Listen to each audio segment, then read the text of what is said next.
নমস্কার বন্ধুরা, আবারও ফিরে এসেছি কয়েকটা ছোট্ট ছোট্ট টিপস ভিডিও নিয়ে তোমাদের সামনে। আশা করি তোমাদের এগুলোতে উপকার হবে, দৈনন্দিন জীবনে চলার পথে অনেক কাজে লাগবে। তো প্লিজ বন্ধুরা পুরো ভিডিওটাতে সঙ্গে থেকো, আর আমার চ্যানেলে নতুন বন্ধু হলে অবশ্যই চ্যানেলটি সাবস্ক্রাইব করে পাশে থেকো। তো চলো শুরু করা যাক প্রথম টিপসটি। এটি আমরা অনেকে জানি, আবার অনেকে নাও জানি। তো এটা খুব সাধারণ একটা টিপস। দেখো, আমরা সর্ষে তো প্রায় প্রত্যেক তরকারিতে বা মাছের ঝাল বিশেষ করে হলে মানে দিই আর কি, দিলে ভালো লাগে। কিন্তু সর্ষেটা দেওয়ার সময় দেখা যায় তরকারি তেতো হয়ে যায়। এটা যদি আমরা সর্ষে বাটার সময় এরকম লবণ দিয়ে সর্ষেটা বাটি না, আর তরকারিটা তেতো হয় না। তো চলো, এটা হচ্ছে পরবর্তী টিপস। ছোট্ট একটি টিপস। দেখো, দুধ এরকম একেবারে কম আঁচে বসালেও দুধ ফুটে কিন্তু বাইরে পড়ে যায়। আমি সেই কারণে কি করেছি, একটা স্টিলের ছোট চামচ নিয়ে দুধের মধ্যে দিয়ে রেখেছি। এর ফলে কিন্তু দুধটা আর বাইরে ফুটে পড়ে যায়নি। আর তারপরে দেখো, একটা গ্লাস থেকে আরেকটা গ্লাসে যখন আমরা দুধ ঢালি এইভাবে, তো এইভাবে কিন্তু দুধ অনেকটা পড়ে নষ্ট হয়, সেটা কিন্তু একেবারেই ঠিক হয় না। তো সেই কারণে আমরা কি করব, আমি এই একটা ছোট চামচের হেল্প নেব এখানে। তো দেখো, ছোট চামচটা ঠিক এইভাবে, আরেকটা গ্লাস, আমি কাপ নিয়েছি কিন্তু এখানে আরেকটা গ্লাস থাকলে গ্লাসের মুখে এইভাবে দিয়ে সম্পূর্ণ দুধটা ঢাললেও একটুও দুধ বাইরে পড়বে না। আশা করছি টিপসগুলি তোমাদের অনেক কাজে আসবে। চলো যাওয়া যাক পরবর্তী টিপসে। তো বন্ধুরা, এখন শীতের সময়, আরও যত দিন যাবে যত বেশি ঠান্ডা পড়বে কাঁচা লঙ্কার দাম কিন্তু অনেকটাই কমে যাবে। ঠিক গরমের সময় কিন্তু এই কোটা লঙ্কার দাম কিন্তু প্রচুর হয়। আর এই সময় আস্তে আস্তে শীতে কাঁচা লঙ্কাটার দাম কমে যায়। আর এখন যদিও শীত অনেকটা আছে, তো এখন থেকে রাখার কোনো প্রয়োজন নেই, আমি জাস্ট তোমাদের সঙ্গে একটু টিপসটা শেয়ার করলাম। তো আমি কি করেছি, প্রথমে এই কাঁচা লঙ্কাগুলো নিয়েছি, নিয়ে এর বোঁটাগুলো কিন্তু এক এক করে সব লঙ্কার বোঁটাগুলো আমি ছাড়িয়ে নেব।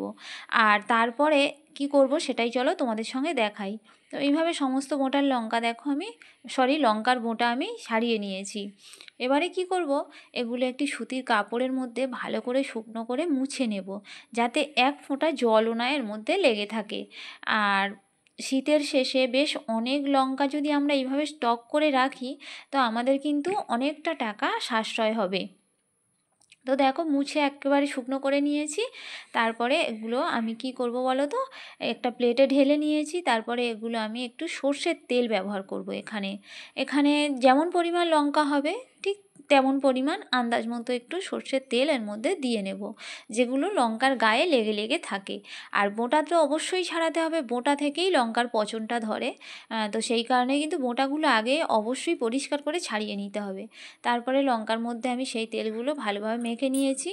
এবারে কি করব, এই কাঁচা লঙ্কাগুলো আমি একটা প্লাস্টিক কন্টেনারে, সেটা অবশ্যই শুকনো হতে হবে, একেবারে জল শূন্য, এইরকম প্লাস্টিক কন্টেনারের মধ্যে লঙ্কাগুলো ঢেকে যদি ফ্রিজের মধ্যে রাখা যায় না, এটা প্রায় 2 থেকে 3 মাস অবশ্যই এই লঙ্কাগুলো ভালো থাকবে, এর কোনো রকমভাবে পচবে না।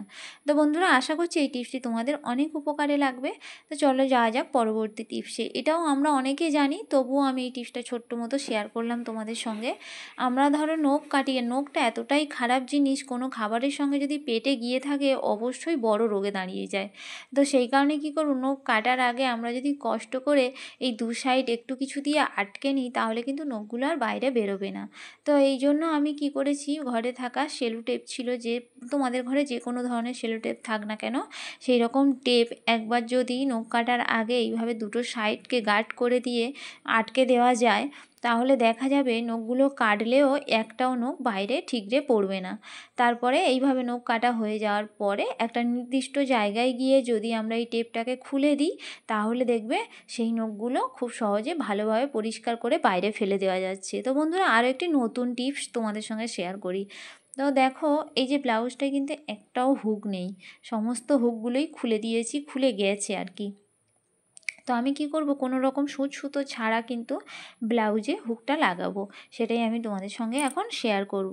তো চলো, এখানে আমার সূচ সুতো ছাড়াই লাগাবো, কিন্তু একটা সূচের একটু প্রয়োজন হবে। এটা সূচ না হলেও তোমরা সরু কোনো ধরনের কাঠি বা কাঁটা ক্লিপ হলেও চলবে। এই রকমভাবে জায়গাটাকে ছিদ্রটা করে নিতে হবে, না হলে আমি হুকটা লাগাতে একটু অসুবিধা হয়। দেখো, আমি কোনো সূচ সুতোই নিইনি, ওইভাবে যে ছিদ্রটা করে নিয়েছি তার মধ্যেই কিন্তু এই হুকটা আমি এইভাবে সমান করে লাগিয়ে দেব। লাগিয়ে দিলে কি হবে, এটা আর এদিকেও যাবে না আর ওদিকেও যাবে না, কেন যেহেতু ছোট ছিদ্র আর এই নিচের দিকটা অনেকটা বড়, তো সেই কারণে কিন্তু এটা আর কোনো কিছুই হবে না। দেখো পরেও আরেকটা হুক আমি এইভাবে লাগিয়ে নিয়েছি। তো তোমরা এইভাবে চেষ্টা করো, যদি সুচ সুতো না থাকে হাতের কাছে, খুব চটজলদি যদি কিছু করার থাকে, এইভাবে তোমরা খুব সহজেই ব্লাউজে হুক লাগিয়ে নিতে পারবে। তো চলো বন্ধুরা, দেখো এইভাবে কিভাবে সুন্দর করে আমি হুকটা লাগিয়ে নিয়েছি। এটা কোনো দেখো খুলছেও না। আশা করছি টিপসটি তোমাদের কাজে লাগবে। চলো, এটা শেষ টিপস তোমাদের সঙ্গে শেয়ার করছি। দেখো, এই ধরনের যে পেনগুলো হয় আমাদের প্রত্যেকের বাড়িতেই থাকে, আর এরকম পেনের রিফিল শেষ হয়ে গেলে, কালি শেষ হয়ে গেলে অনেক সময় বাদ দেওয়া হয় বা এমনি পড়ে থাকে এখানে সেখানে। তো এরকম একটা পেন যদি ফেলে না রেখে আমরা এটাকে নষ্ট না করে যদি ইউজ করি, কীভাবে ইউজ করব সেটাই তোমাদের সঙ্গে দেখাবো।